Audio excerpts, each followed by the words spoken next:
Hello everyone. So today is the weekend before the Super Bowl. It is the week of the 8th of February 2025. And man, oh man, do I got a lot to cover. First off, this is Into the Gale with Gail Odell. That is me. And yeah, it's been... of course, I do taste test videos. I do my questions of the day and stuff like that. And this is kind of like my more bigger video that I do weekly. Do it once a weekend. And, of course, this one is going to be big because, first off, I'm trying to think of the name of it right now. But WWE just had its big event, Royal Rumble. Huge event. Now we're getting ready for the Elimination Chamber. We are getting that much closer to WrestleMania. So right now, WWE is at its peak. This is kind of like getting ready for the Super Bowl of WWE. And I'm really excited about all of that. And everything that transpired during the Royal Rumble up through, I should say, SmackDown last night. Very, very good stuff going on there. We got the Grammys. We've got, of course, the Super Bowl coming up. We've got Valentine's Day coming up. So, a lot to talk about. And first, just want to say right now here in the Midwest, the weather got better this week. Unfortunately, head colds and illnesses were on an increase. At least they were around here. People catching the flu, head colds. I got a head cold last weekend and I was fighting. Starting to do better. I'm doing better now, as you all can hear, but I still got a little bit of it left. It's still lingering. So, which I was told that usually you suffer for about a couple of weeks before it finally goes away. But there's that. Other than that, though, I mean, it's really been a really nice week. Weather has been a lot better. Able to go out and do more outside right now. We're gearing up, though, because we're supposed to get some more snow next week. The big S word around here, but they are predicting for some more snow next week. I'm hoping that we won't get near as much as what they're predicting, but time will tell. But yeah, can't really complain too much about this week outside of, like I said, getting over a head cold. Other than that, it's been a really good week, and I'm really excited to see what next week brings. And now we got to get into this, right? So, talking WWE first, got to get into the Royal Rumble. And the Women's Royal Rumble opened it up first. A very exciting Royal Rumble, by the way. I give it an A- on the Women's Royal Rumble. First off, gotta say it. She's back. Alexa Bliss. So excited to have her back. And her jacket on the back said... friends, but the friends, the R was a little bit lowercase, a little bit more like, so for the Fiend. So paying tribute to Bray Wyatt, who passed away, one of her dear friends, and it was really, really incredible. She didn't last as long as we'd like her to, but hey, she's back. Of course, we have some other people come in as well. I'm trying to think of her name now, but from TNA, she made her first match in WWE, so she's there now too, and I can't wait to see what she does as time goes on. But I don't think she's going to be a main person right off the bat. I know a lot of people, including myself, we were looking forward to seeing Becky Lynch and Jade Cargill in that match. That did not happen, but that's okay. I mean, Alexa Bliss is back, so that was one of the big things I wanted to see this year. She's back, and I know eventually we will get Becky Lynch and we will get Jade Cargill back. It's just a matter of time. So I know I'll be looking forward to that when they do come back. I know some people are saying that being that Alexa Bliss is back now, she'll be part of the Wyatt Six. I don't know if that's going to happen yet or not, but it does look promising because at first I didn't think she would, because they said that they're going to adjust her contract. They put Wyatt Six on SmackDown. So that way Alexa Bliss could be on Raw. But she made her first match later on after Royal Rumble, which I'll get into here in a little bit. She had her first match on SmackDown. So, sounds like she's going to be more on SmackDown. And the Wyatt Six are also on SmackDown. So there's a possibility there. There is a possibility there that she may, in fact, join the Wyatt Six. I said time will tell, but I'm kind of hoping she does. I thought Nia Jax was going to win that Royal Rumble. She did come close. But she did not make the final. She was in the final three, so she didn't make it. It was close. But Charlotte Flair and Roxanne Perez did end up taking Nia Jax out of the match. It was more Flair than anybody. Flair just outsmarted Nia and got her out of the ring. So then it became between Roxanne Perez and Flair. Flair won, of course. That was the downside because, and I'm not trying to take anything from Flair. I think Flair is an incredible athlete. I really do. And I'm glad that Flair is back as well. For her to come back after that knee injury, incredible. So I'm not trying to take anything from her. But at the same time, it's just like we want to see, as fans, we want to see somebody new win it this year, somebody different. And we get Flair again. So, someone who's won it a number of times, someone who's been in the title picture a number of times, and we know she'll be in the picture again. But it's just like, dude, do we really have to put her in the title picture right when she comes back? You can't wait on that. It has to be now. So, I mean, maybe it's in Flair's contract that she has to be in the title picture. I don't know, but I just know as a fan, you'd rather see somebody else. But, I mean, it is what it is. I don't want to take anything from Flair.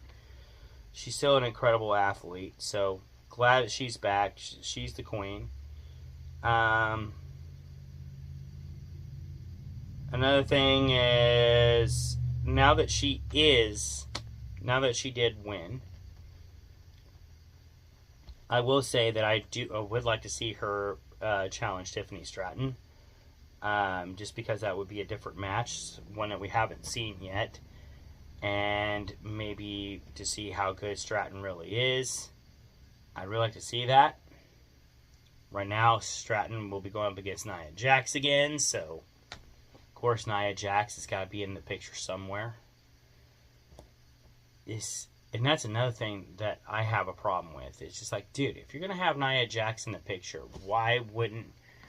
That's where I gave that match an A-, because it would have made more sense to me to have Nia Jax win the Royal Rumble over Flair.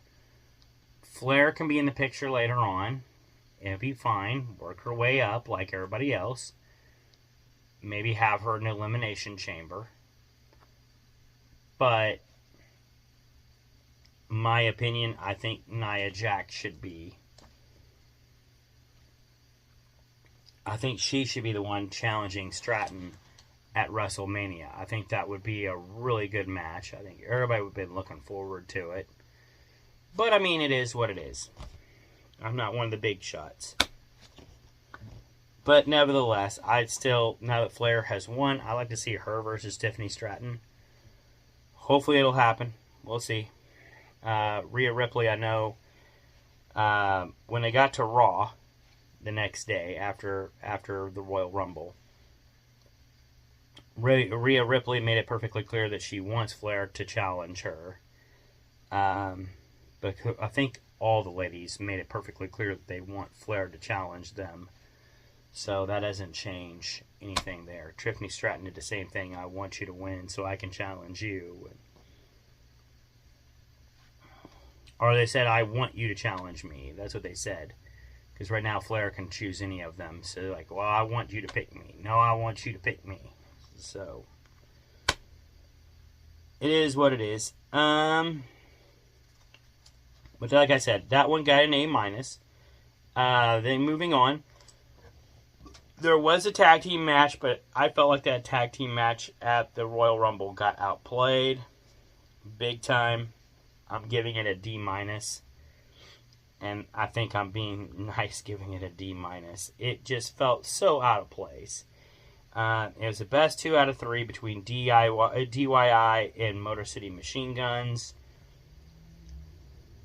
Both teams, of course, were tied at 1 apiece before it was all said and done. What a shocker, because, I mean, they do that cliche a lot. Street Profits, they intervene because they want a match against DIY. So DIY ends up winning it, so that way they can challenge DIY for the title and get the title. I mean, I didn't mind the outcome of the match as far as that goes, but I felt like, number one, it was too long, and number two, it just felt too out of place. I think that match, if you're going to put it in the Royal Rumble, it should have been right there at the very beginning versus having it when they had it, which was like right towards the end of the Royal Rumble. Right in the middle of the Royal Rumble. I just didn't like the placement of it. But the next match was the ladder match. Oh my God. That ladder match was... Now that one looked like it was very much in... And I'm going to give that one an A-. I feel like I should give it an A, though. Tremendous match. Probably the best match of the night. Cody Rhodes versus Kevin Owens. They left it all out there in the ring and out of the ring. Brutal match between both guys. They both went through ladders. They went through pieces of ladder. Thrown pieces of ladder at well, they didn't throw it, but they beat each other with pieces of ladder. It was just chaos, and that's what you would love to see in a ladder match, is chaos. It was total chaos. Like I said, they left nothing unturned in that match. Everything... Excuse me, but everything was on point. Cody Rhodes would end the match with the Alabama Slam onto the ladder, putting Kevin Owens right on the ladder. Owens was then he just laid there lifeless. Such a great match. Loved it. Of course, Zayn came out, but Sami Zayn did not interfere in the match. He just came out there to support his friends, Kevin Owens and Cody Rhodes. He kind of likes both of them, so he came out to support both of them. He ended up trying to help Kevin Owens out of the ring. But just wow, what a match that was. Incredible. And in the last match of the night, even though it wasn't near as good as the ladder match, it wasn't quite as good. I shouldn't say it wasn't near as good. It wasn't quite as good. But it was good nevertheless. The Men's Royal Rumble, I'll give it an A-. They started off with the dream match that I would like to see later on. Rey Mysterio versus Penta. Awesome way to start it off. Then we had Jacob Fatu. Later on, he would get into the match. He became a one-man wrecking crew, knocking a lot of people out of there, as we thought he would. Staying in the match for a long time, just being a ruthless enforcer, which is what he loves to do. Eventually, he would face a monster among men, Braun Strowman. He would come out there, and eventually he took Fatu out of the match, which, of course, we're going to see. I have a feeling we're going to see more of Fatu against Strowman in the future. I have a feeling that feud is not over by any means. But especially when Strowman and Fatu looked at each other like, we're not done. So I definitely say that storyline is going to continue on. It did not this week, but I would say it will in the future. The story also continues with Drew McIntyre coming out after Roman Reigns. It was already in the ring. So now we've got a Roman Reigns versus a mad Drew McIntyre that he still feels that Roman Reigns screwed him over last year. So, but Drew McIntyre would actually eventually be eliminated by none other than Damian Priest. So now he's got a reason to be mad at Damian Priest. Of course, again, he hasn't taken anything out on Priest yet, but I have a feeling that will be coming up soon. Because the man blames everybody, so now Damian Priest is going to be next on his list without a shadow of a doubt. That's going to be next because he was eliminated before he could get his revenge against Reigns. So, of course, Priest is now on SmackDown, and Drew McIntyre, well, we'll get into that here in a little bit. But, so the story will continue for Seth Rollins, Roman Reigns, and CM Punk all attacking each other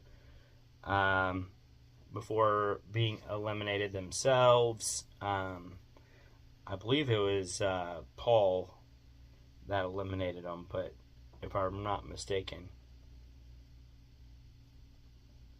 But anyway, Rollins kicks Reigns' ass, so to speak. He keeps doing the stomp on him on the stair steps and takes out Reigns, and CM Punk and Rollins end up duking it out with each other on their way back to the back.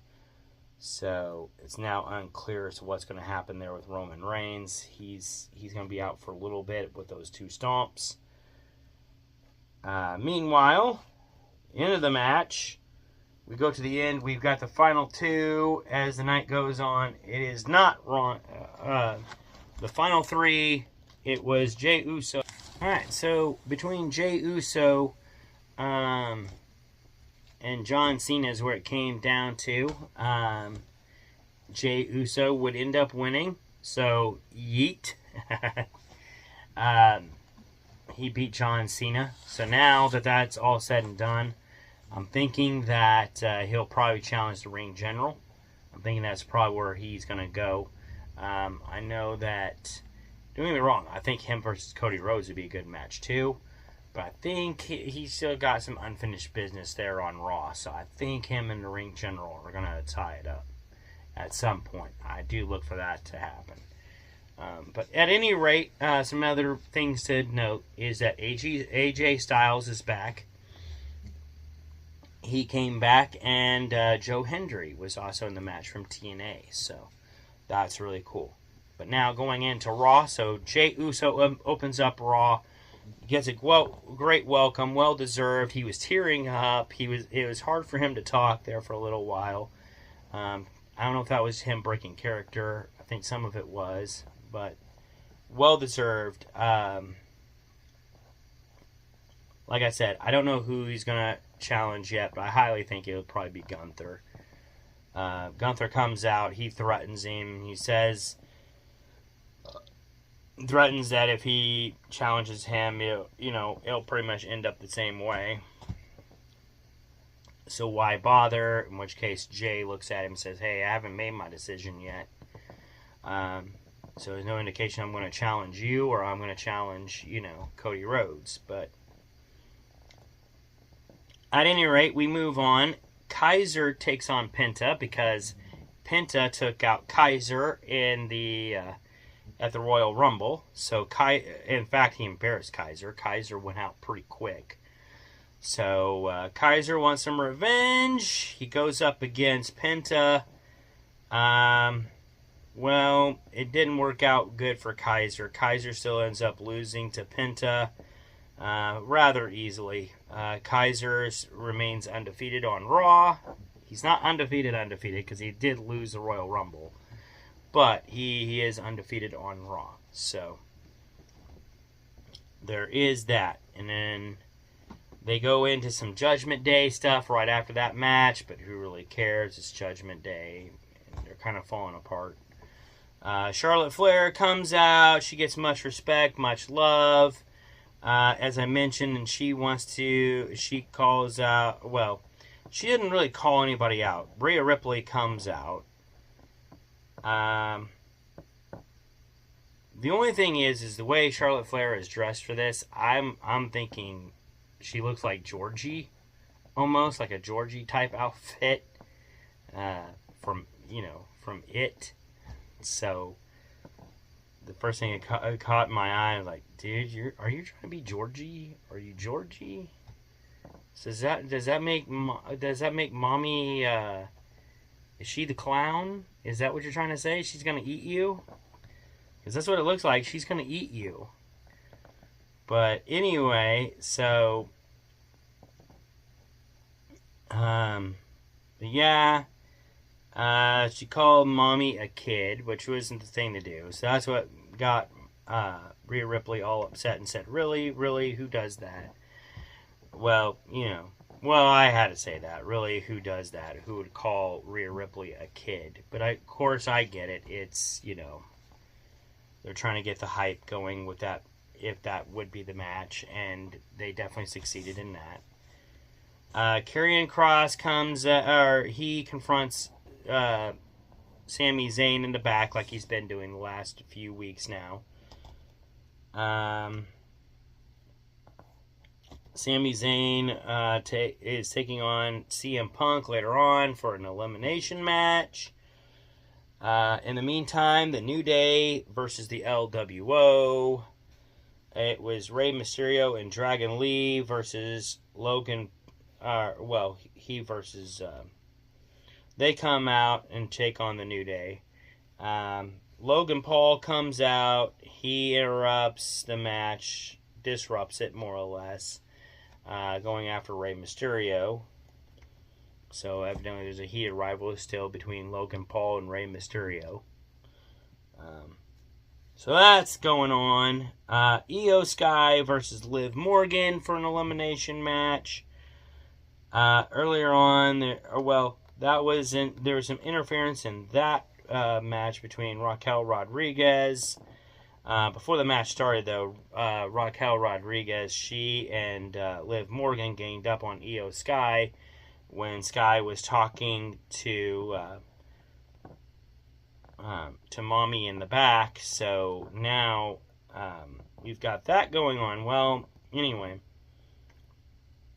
So Rhea Ripley comes out as an enforcer in this match to kind of help out even the odds. She's going up against. She's taking out Raquel Rodriguez in the outside the ring.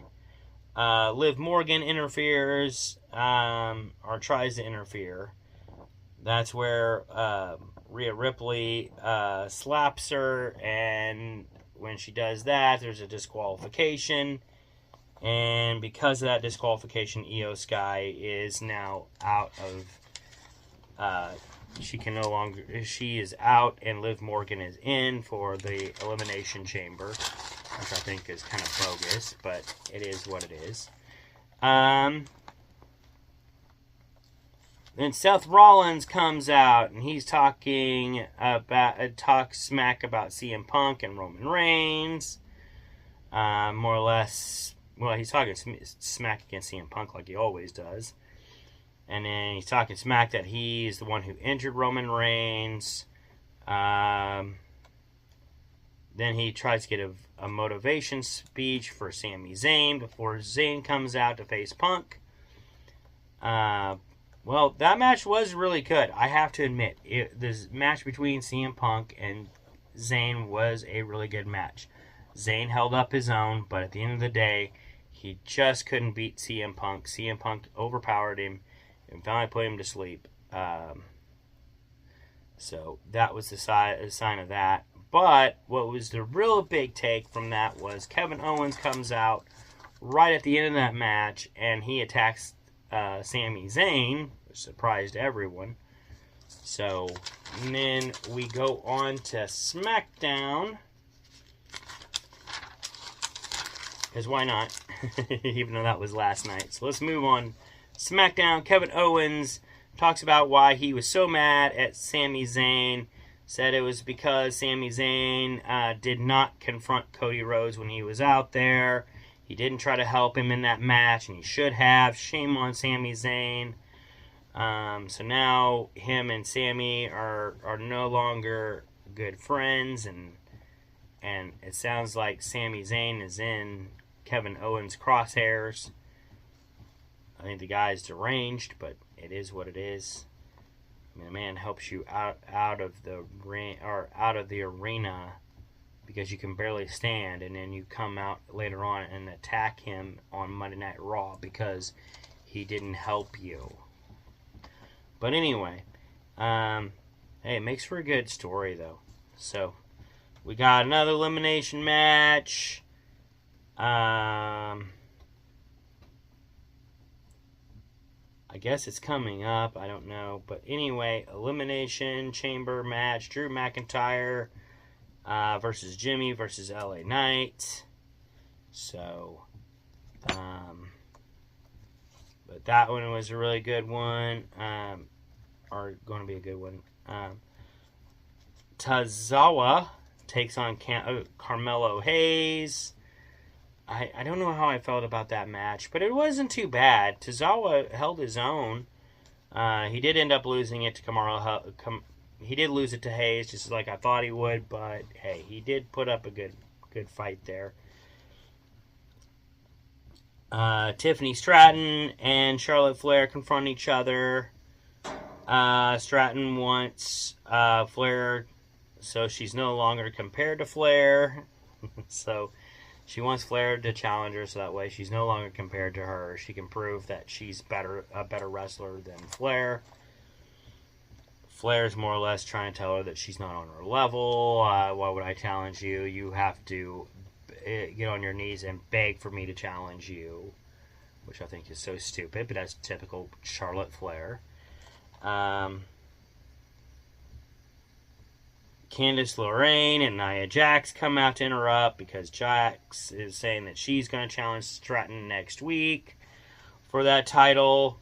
Which case, that's when Flair says, well, then I'm going to wait and see what happens between you two and go from there. And Alexa Bliss comes out because she's got a match against Candice LeRae. Which for the Elimination Chamber. Alexa Bliss beats Candice LeRae. It was a good fight between the two of them, but it ended where Bliss catches LeRae and delivers a Sister Abigail, which makes the question even more, is Bliss going to be joining the Wyatt Six? It definitely looks like there's a good possibility there, right? So, and then we got the match later on tonight. The match of the night, Jimmy Uso and Cody Rhodes versus Jacob Fatu and Tama Tonga. Jimmy takes out... Jay, rather, not Jimmy. Jay Uso and Cody Rhodes. Jay Uso takes out Fatu in the back. He spears him over the announce desk, leaving Cody Rhodes to finish off Tonga in the ring, which that happens. Cody Rhodes and Uso get the win, but Cody Rhodes is then taken out from behind by Solo Sikoa, who's now back. So now we have Solo Sikoa back. So quite the thing going on with WWE right now. Quite the storyline. I'm loving what's going on. I really am, and I just hope we don't forget about the people that we've already got in there. I mean, I'm glad that Alexa Bliss is back, and I'm glad that, she's making a name for herself, but I'm just like, yeah, but we can't forget, we've got the ladies' tag teams going on right now. We still got 2 other ladies' titles that I really don't want to forget about. The USA women's title. We've got the, which I know they don't defend those titles every night. I get it. but, you know, still, I mean, we've got a couple more women's titles on the line now and all this and that, so I just hope we don't lose light of what we've already, some of these other storylines we've already built now that we've got new people in. But hey, same time, I'm glad these people are in. So it was exciting. And then the Grammys, watching the Grammys the following night was awesome. I love the Grammys, love what I was seeing. I didn't stay up for the whole thing, but from what I did stay up for, I did like it. Billie Eilish gave off a great performance. Sabrina Carpenter had a great performance. Chappelle Rowan, she had a good performance with the Pink Pony Club. Loved it. I love the fact that she won an award too, which I'll get into here in a little bit. Diochi, she had a great performance. It was just a great night for anybody that loves music. It was a great night to watch. And I made that prediction from the very beginning that the ladies were going to take the night away. And I was not wrong. The ladies pretty much stole the night for the Grammys.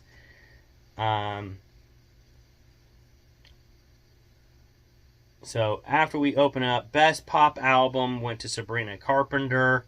Well deserved. I'm not going to complain on that one. I thought it was between her, Billie Eilish, and Taylor Swift. So Sabrina Carpenter taking it as one of them I thought could. So I just didn't know if they would give it to her since she's a new breakout artist. But hey, you know what? She's doing really good. I don't mind it. It makes total sense. Best Country Album, I didn't really agree with that one. But it is what it is. I mean, that's who they voted on. But Beyonce won that one for Cowboy Carter. I just don't think that album was as good as... I think they're trying to make it bigger than what it is. But, hey, I mean, it is what it is. Then we've seen more performances for the night from Benson Boone, Diochi, who I mentioned earlier. She had a great performance. Shabuzi, Ted Sims, Rav, Parlant. Best New Artist, Chappelle Rowan won that one. Gave a powerful speech. She was talking about the record labels and how they need to take care of the artist. I like what she had to say there, and I think she's going to be a very powerful woman in the industry as time goes on. She definitely, with the clothes that she picks and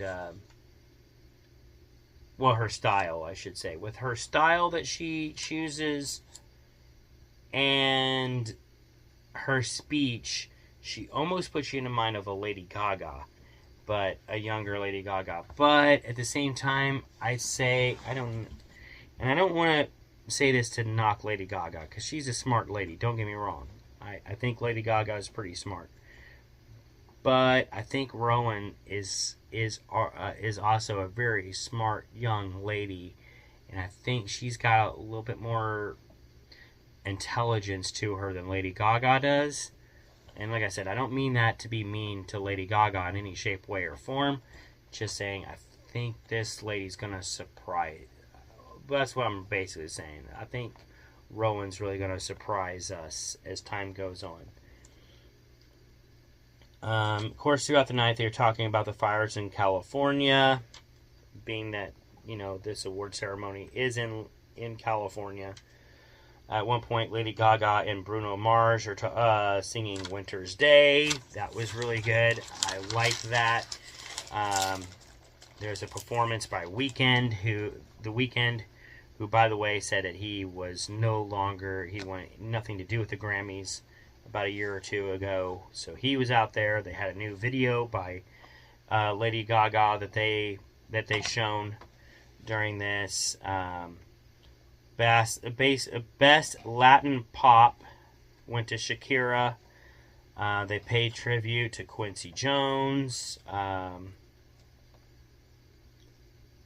Will Smith gave a really good speech with performances by Janelle Monáe, Stevie Wonder, Cynthia Erivo, Lainey Wilson. It was a great performance. I am not taking anything from anybody. Monet paid some tribute there to Michael Jackson with her performance. Of course, Stevie Wonder. I mean, come on, it's Stevie Wonder, the living legend. Him singing "We Are the World."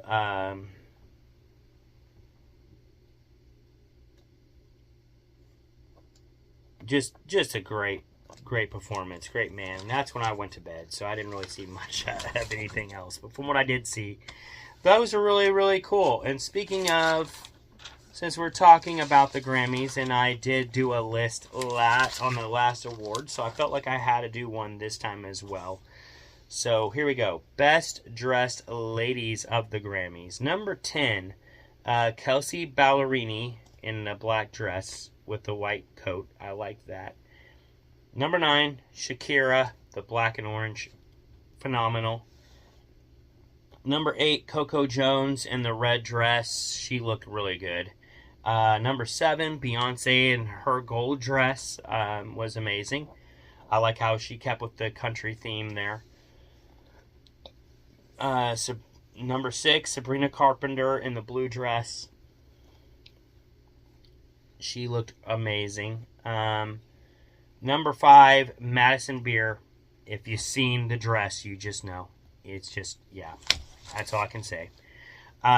Number 4, Chrissy Teigen in like a see-through black dress. Again, you gotta see the dress if you see it. Number 3, Cardi B with a gold dress, tiger stripes with the feathers. I thought that was really... I thought it was a very creative yet creative flowing dress, if you will. Still had the sexiness to it.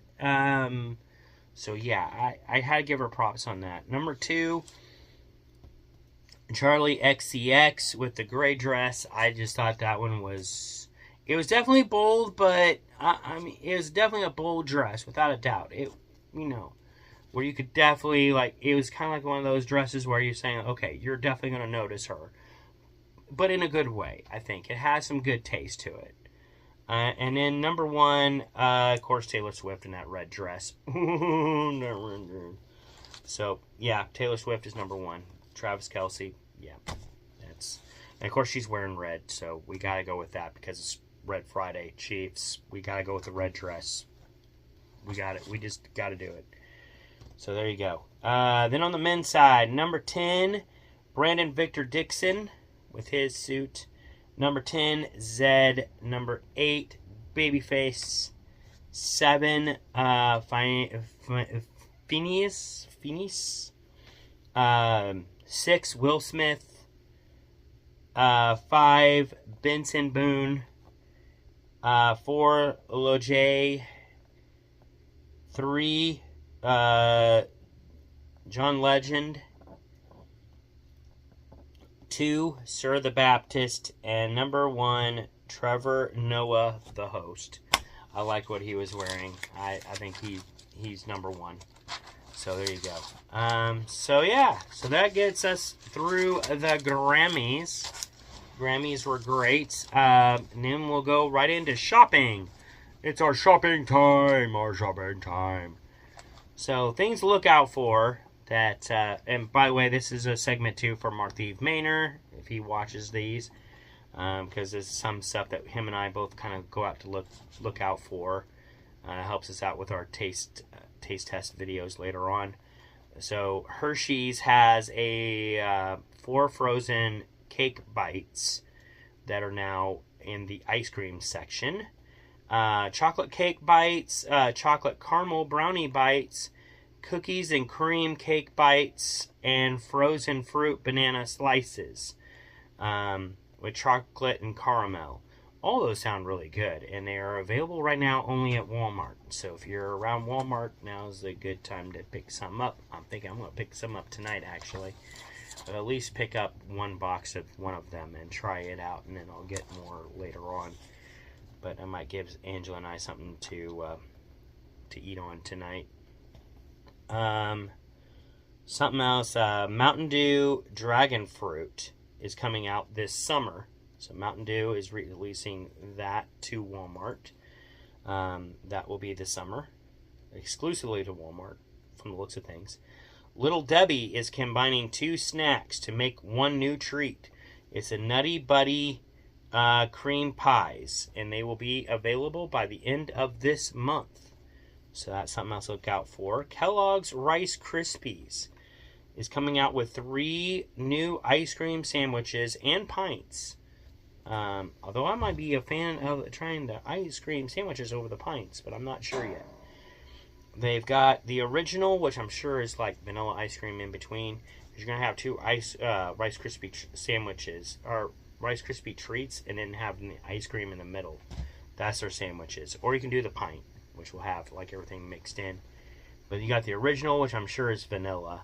Then you got strawberry and triple chocolate. So all of them sound good too. I definitely might want to try those out. Those Rice Krispie treats with ice cream. It actually sounds really good. So I may want to try that. And Coca-Cola. Coca-Cola, the Sprite from Coca-Cola, is coming out with a new Sprite Tropical Mix and Sprite Cherry. That is supposed to come out sometime this year. I'm thinking the Tropical will probably more likely be out this summer. I don't know if the Cherry will come out this summer or not, but I definitely say the Tropical probably will. Because, tropical drink in summer. And then Little Caesars is the last one I've got for you guys for right now. Little Caesars is coming out with new bacon and cheese Crazy Puffs. So if you like those Crazy Puffs, they're now coming out with bacon and cheese. So there is that. And then the last thing I got is, 2 things, I guess. Talking Super Bowl first, of course. We got to talk about the Chiefs, the Eagles. I'm not going to say too much about it right now because I don't want to be superstitious. I don't want to get in trouble. I don't have anything to knock on right over here beside me, so I don't want to jinx the Chiefs in any shape, way, or form from winning. All I know is I've been wearing red all week. In anticipation for it. The red lights have been on outside at night in anticipation for it. Of course, also because Valentine's Day, and we've got our Valentine's Day stuff up outside too. But yeah, it's going to be a really good game. We're looking forward to it. Everybody is. We've got everything ready. The red is up, the cookies, the pizza, the hype. It's all here. We're excited about it here in Missouri, and yeah, I don't know what else to say other than I'm ready. I am ready for the Super Bowl. I am 100% ready. I've been ready all week. Excited. I think the Chiefs have got this. I think we're gonna win it. But like I said, I don't want to say too much to jinx it, so I'm just trying to refrain. But I just, yes. I think we're going to three-peat. I think it's going to happen. But anyway, with the honor of the Super Bowl, I got to give you guys my top 10 for the Super Bowl food. So number 10 would be soup. Although I've never had soup at a Super Bowl, but I've heard it's really good, so I'm going to put it down. It seemed like it would be something that would be hot, ready. So I'm going to go with soup. Number 9, stuffed potatoes. Stuffed potatoes are my, like if you put like special sauces or something, or not sauces, but like, I don't know, some people put like bacon and stuff like that, loaded potato type of thing, that you can just like pick up and eat. I've heard those are really good, so I'm going to go with stuffed potato for number 9. Number 8, a sub sandwich. Like, I'm thinking like Firehouse Subs type sub sandwich. Those would be good. That would be a number 8. Number 7, chicken nuggets like if you got like those Chief chicken nuggets, or maybe they got some for Philly. I don't know. I know we got the Chief chicken nuggets around here. I would put that as number 7. Number 8, maybe like a special type of hamburger with bacon and, you know, like a loaded hamburger, a loaded cheeseburger. That would make my number 6. Number 5, chili dogs or chili chips, preferably chili chips. That would be my number 5. Number 4, tacos or burritos would be, especially if you've got like the taco sauce, that, you know, and you've got like all your lettuce and stuff, that would be really good. I think that is my number 4 for the Super Bowl. Number 3, chips and salsa, even though it's, you know, it's basic, but still depends on how you do your if you put some chili in there with your salsa and stuff like that, that can be really good. So I'm going to go with that. Number 2, wings, because you can't go wrong with wings, either boneless or bone-in. It doesn't matter. It's wings, especially if you got your dips for the wings and you've got the right sauces. Wings, gotta go with that, especially if it's Buffalo Wild Wings. Buffalo Wild Wings, you can't go wrong. And number 1, pizza. My number 1 favorite go-to for the Super Bowl, without a doubt, is always pizza.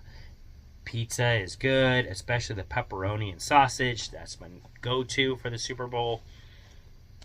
So there you go. I don't know what your favorite foods are. You have to let me know. You can do that in the comments below. But those are my favorite foods for the Super Bowl. So there you go. And you know the state of Missouri will be rocking if the Chiefs win. So I can't say win because I don't want to...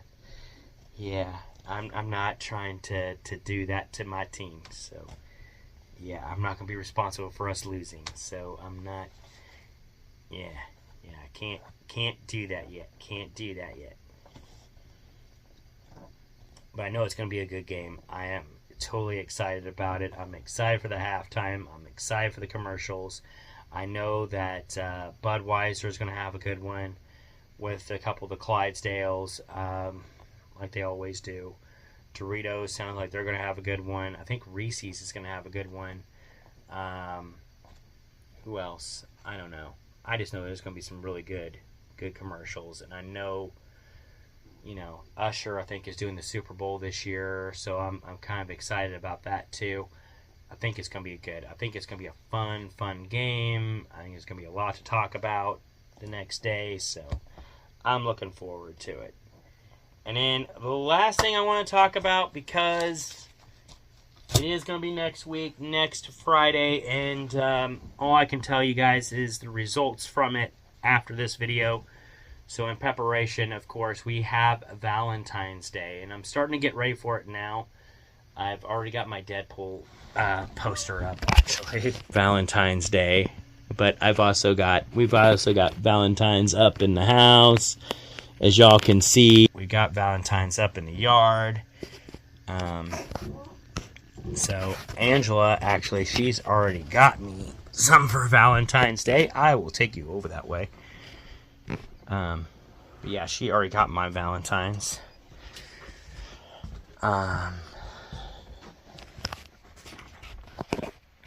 So there it is. She already gave me my Valentine's, which is the KC Wolf there. So, right there, the KC Wolf Build-A-Bear. So, there's that. I know I'm really lucky. I love that girl. But yeah, so getting ready for Valentine's Day. Can't forget Valentine's Day. I don't know. I'm actually headed out here in a little bit to do a little bit of Valentine's Day shopping and all of that, so that way I don't get in trouble, or too much trouble, as I should say. But yeah, good stuff. Great to be alive. Angela actually did all the decorating in here, so, or most of it. I just put the flag up for her, but she did the rest. So she did a really good job. I gotta brag a little bit about her. So, but yeah, there's that. And then speaking of Valentine's Day, so we gotta do one more top 10, And then I'm going to let y'all go because I got to get some stuff done, and then I'll come back later and edit this thing.